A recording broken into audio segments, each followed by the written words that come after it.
نحمدہ ونصلی ونسلم علی رسولہ الکریم اما بعد فاعوذ باللہ من الشیطان الرجیم بسم اللہ الرحمن الرحیم یا ایہا الذین آمنوا کتب علیکم الصیام کما کتب علی الذین من قبلکم لعلکم تتقون صدق اللہ العظیم بسم اللہ الرحمن الرحیم۔ السلام علیکم ورحمۃ اللہ وبرکاتہ۔ انتہائی واجب الاحترام پیارے ناظرین کرام، آج روزے کے حوالے سے ہماری گفتگو کا عنوان ہے کہ روزے دار کو کن چیزوں سے پرہیز کرنا لازم ہے۔ اس کے لیے سب سے پہلے میں امام بخاری صحیح بخاری کتاب الصوم حدیث نمبر 1903 سے میں آپ کو ایک مسئلہ عرض کرنے لگا ہوں۔ کریم آقا علیہ الصلوۃ والسلام کی اس حدیث مبارک کے راوی حضرت سیدنا ابو ہریرہ رضی اللہ تعالیٰ عنہ ہیں۔ ابو داؤد نے، ترمذی نے، نسائی نے اور ابن ماجہ نے بھی اس حدیث مبارک کو روایت کیا ہے۔ سیدنا ابو ہریرہ رضی اللہ تعالیٰ عنہ ارشاد فرماتے ہیں، نبی کریم رؤوف الرحیم صلی اللہ علیہ وسلم نے فرمایا، من لم یدع قول الزور والعمل به فلیس للہ حاجۃ ان یدع طعامہ وشرابہ۔ کریم آقا علیہ السلام نے فرمایا، جو بندہ روزے میں جھوٹ بولنا اور برے کام کرنا چھوڑتا نہیں ہے تو اللہ تعالیٰ جل مجدہ الکریم کو اس کے کھانے اور پینے کو چھوڑ دینے کی کوئی پرواہ نہیں ہے۔ اس لیے یہ حدیث ہمیں بتا رہی ہے، نبی کریم صلی اللہ علیہ وسلم کا یہ فرمان عظیم ہمیں بتا رہا ہے کہ روزے دار کے لیے سب سے پہلے جس شے کو چھوڑنا لازم ہے روزے کے بعد وہ جھوٹ ہے۔ اللہ اکبر۔ جھوٹ تو ویسے ہی عموماً شریعت اسلامیہ میں بولنا جائز ہی نہیں، اور جھوٹا اپنی بات کا کبھی بھی کسی پر اعتماد قائم نہیں رکھ سکتا۔ نبی کریم صلی اللہ علیہ وسلم کی حدیث مبارک ہے، آپ فرماتے ہیں ایک بندہ سچ بولتا رہتا ہے، بولتا رہتا ہے، بولتا رہتا ہے، بولتا رہتا ہے، یہاں تک کہ اس کے سچ کی برکت کی وجہ سے اللہ تعالیٰ اس کا نام صدیقوں میں لکھ دیتا۔ اور ایک بندہ جھوٹ بولتا رہتا ہے، جھوٹ بولتا رہتا ہے، جھوٹ بولتا رہتا ہے، اور اس کے جھوٹ کی برائی کی وجہ سے اللہ تعالیٰ اس کا نام کذابوں اور جھوٹوں میں لکھ دیتا۔ کتنی بڑی بات پیارے آقا صلی اللہ علیہ وسلم نے فرمائی، اور کتنا بڑا سبق ہے ہمارے لیے کہ ہم اپنی زبانوں پر پابندی لگائیں کہ ہم نے جھوٹ نہ رمضان میں بولنا ہے نہ غیر رمضان میں بولنا۔ نبی کریم صلی اللہ علیہ وسلم نے فرمایا، جھوٹ بول دینے سے انسان کی شے تو بک جاتی ہے، مال تو بک جاتا ہے، لیکن جو سچ کی وجہ سے اس مال میں برکت آنی تھی نا، وہ برکت ختم ہو جاتی۔ یہی نتیجہ ہے کہ ہمارے مالوں سے برکتیں ختم ہیں، کثیر تعداد میں ہم روپیہ پیسہ بھی کماتے، پھر بھی ہم پریشان ہیں، پھر بھی ہماری ضروریات پوری نہیں ہو رہی، پھر بھی ہمارے معاملات احسن طریقے سے انجام کار کو نہیں پہنچ رہے۔ کیوں؟ اس لیے کہ ہم اپنی زبانوں سے جھوٹ کو ختم نہیں کرتے۔ ہمارے آقا صلی اللہ علیہ وسلم، ہمارے کریم آقا صلی اللہ علیہ وسلم، ہمارے پیارے آقا صلی اللہ علیہ وسلم، امت پہ مہربان آقا صلی اللہ علیہ وسلم، آپ کتنا خوبصورت درس دے رہے ہیں روزے دار کو کہ اللہ کے بندے، تو اتنے گھنٹے بھوکا رہے گا، اتنے گھنٹے پیاسا بھی رہے گا، گرمی کی شدت بھی ہوگی، اور نبی صلی اللہ علیہ وسلم نے روزے کے سارے نشیب و فراز سامنے رکھ کر پھر درس دیا۔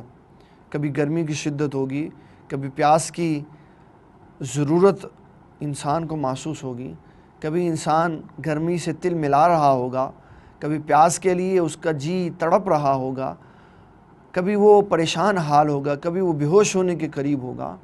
اتنی محنت کے باوجود کسی کونے کھدرے میں وہ چھپ کے پانی کا ایک گھونٹ نہیں پی سکتا، کیونکہ یہ جانتا ہے کہ میرا رب مجھے دیکھ رہا ہے۔ جب یہ سارا کچھ اللہ کے لیے چھوڑ رہا ہے، کھانا چھوڑ رہا ہے، پینا چھوڑ رہا ہے، ساری جائز چیزیں چھوڑ رہا ہے، تو نبی کریم صلی اللہ علیہ وسلم فرماتے ہیں اس کے لیے جائز نہیں ہے کہ یہ جھوٹ بولے۔ اور اگر یہ روزے دار روزہ رکھ کے بھی جھوٹ بولتا ہے تو کریم آقا علیہ السلام نے دروازہ کھول کے مسئلے کو پوری طرح وضاحت کر دیا۔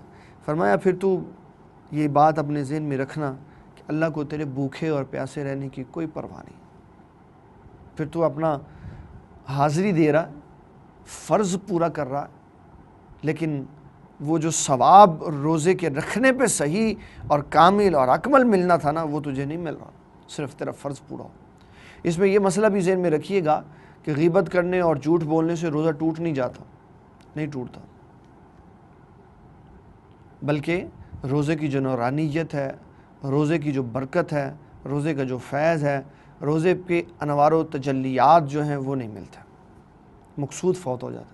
صرف یہ ہے کہ اس بندے کو قیامت والے دن یہ نہیں پوچھا جائے گا کہ تو نے روزہ کیوں نہیں رکھا، روزہ اس نے رکھا ہے، فرض اس کا پورا ہو گیا، فرض میں اس کی حاضری موجود ہے کہ اس نے صبح سحری سے لے کے، لیکن جو بات نبی صلی اللہ علیہ وسلم نے فرمائی ہے وہ کیا ہے؟ فرمایا فَلَيْسَ لِلَّهِ حَاجَةٌ أَن يَضَعَ لَهُ أَن يَضَعَ طَعَامَهُ وَشَرَابَهُ، فرمایا کہ جو جھوٹ بولنا نہیں چھوڑتا، اللہ کو اس کے کھانے پینے کے چھوڑنے کی کوئی حاجت نہیں ہے۔ یہ نہیں کہا کہ اس کا روزہ نہیں ہو، روزہ ہو جائے گا، لیکن اللہ کو اس کام کی حاجت نہیں تھی۔ اللہ نے کیا کروانا ہے ہم سے سارا دن ہمیں بھوکھا رکھے؟ وہ تو ہمارے معدے کو خالی کر رہا ہے تاکہ یہ معدہ خالی ہو، اس کی آنکھوں کے آگے سے جو شہوت کی پٹی بندھی ہوئی ہے وہ بھی اتر جائے، اس کے کان جو غیبتیں سنتے ہیں وہ بھی بند کر دے، زبان جو جھوٹ بولتی ہے وہ بھی چھوڑ دے۔ جب یہ خالص ہو جائے گا میرے لیے تو فرمایا پھر میں روزے کی جزا یہ دوں گا کہ نیکیاں کرنے پہ میں کہتا ہوں یہ جنت ملے گی، یہ انعام و اکرام ملے گا، اور روزہ رکھنے پہ اللہ فرماتا ہے میں خود ملوں گا۔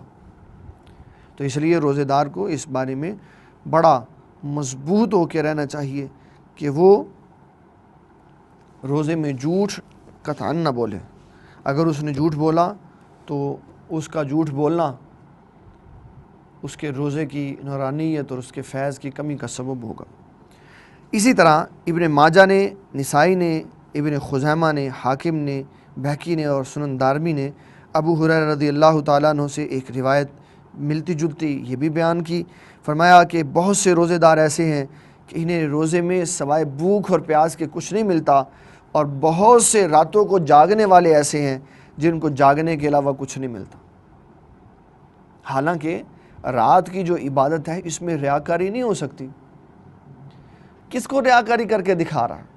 بیوی سوئی ہوئی ہے، بچے سوئے ہوئے ہیں، گھر بار سویا ہوا ہے، تنے تنہا گھر میں اکیلے کمرے کے اندر موجود ہے، ریاکاری کے معاملات تو اس نے چھوڑ دی، پھر بھی سوائے جاگنے کے کچھ نہیں اس کو ملا، تو اس کا مطلب ہے اس کی نیت درست نہیں تھی،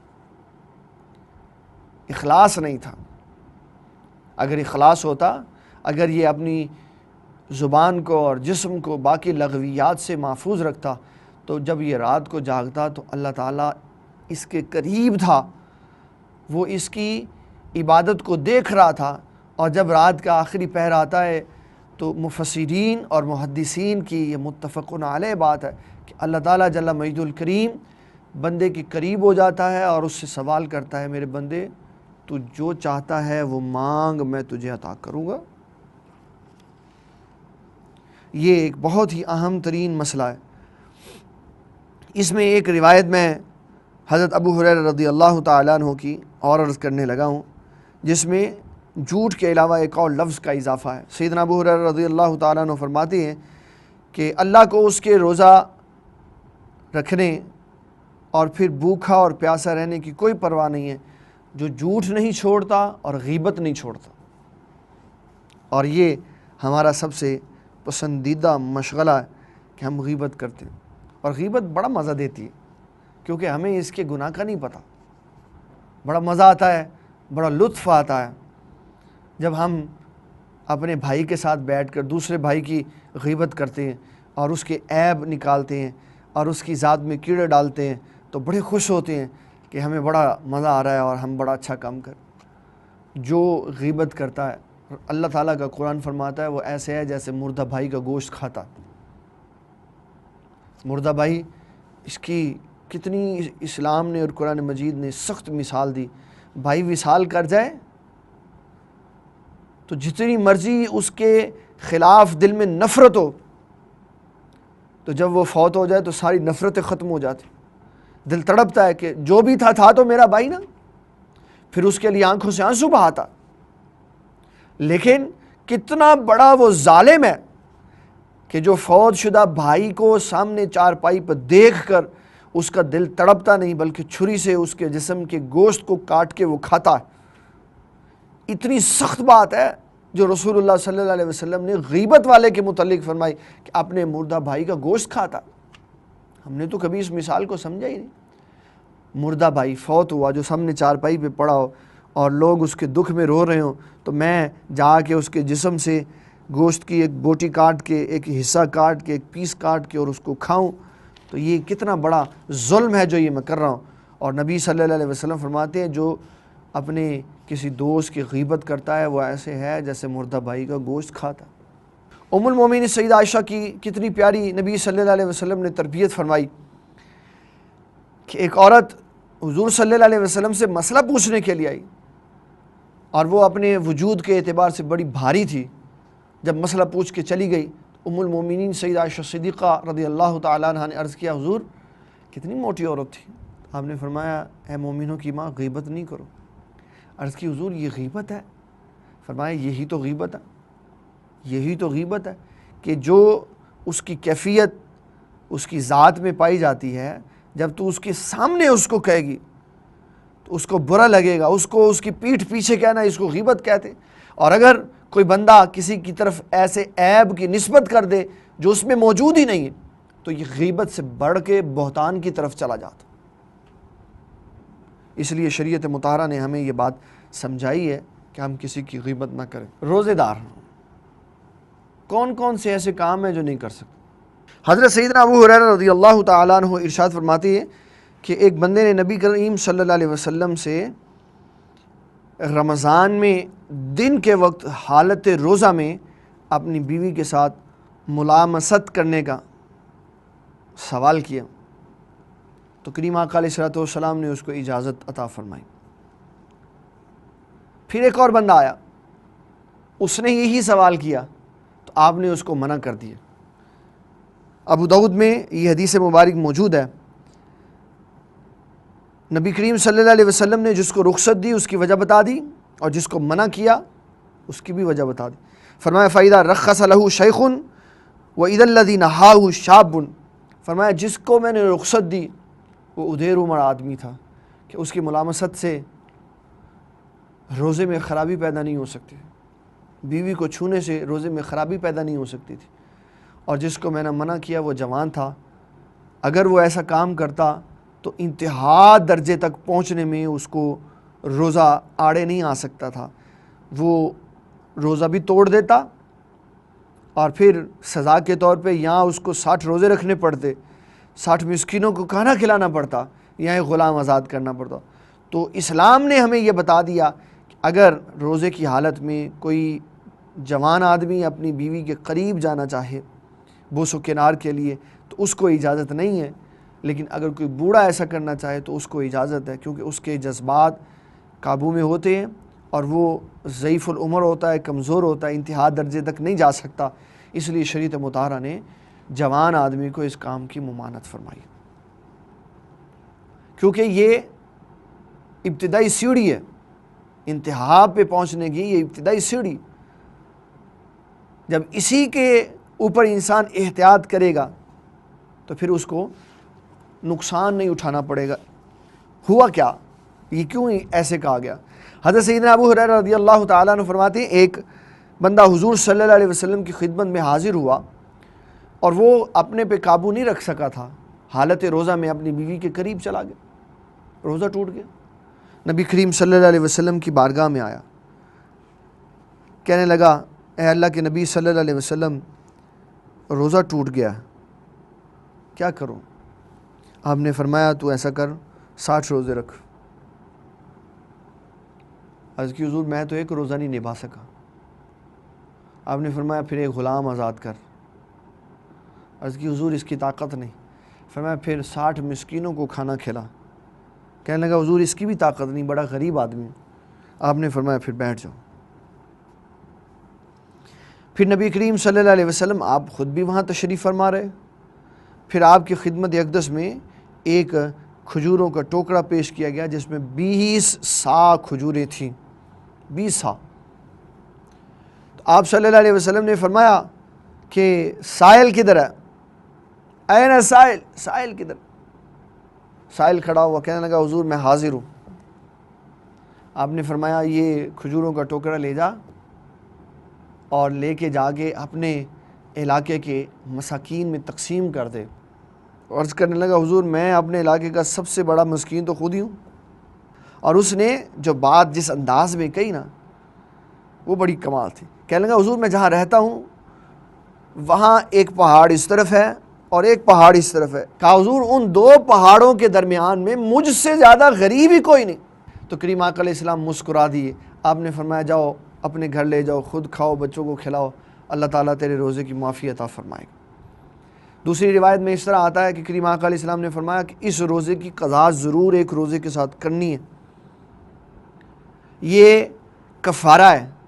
یہ کیا ہے؟ کفارہ 60 مسکینوں کا یا 60 روزوں کا یا ایک غلام کا، لیکن قضا نہیں ہے۔ قضا کے لیے تمہیں روزہ رکھنا پڑے گا۔ کیا ہمارے آقا صلی اللہ علیہ وسلم کی شان ہے۔ اس حدیث مبارک سے جو امام بخاری اور امام مسلم کی متفقن علیہ حدیث ہے، اس سے یہ پتہ چلتا ہے کہ ہمارے آقا صلی اللہ علیہ وسلم صاحب اختیار ہیں۔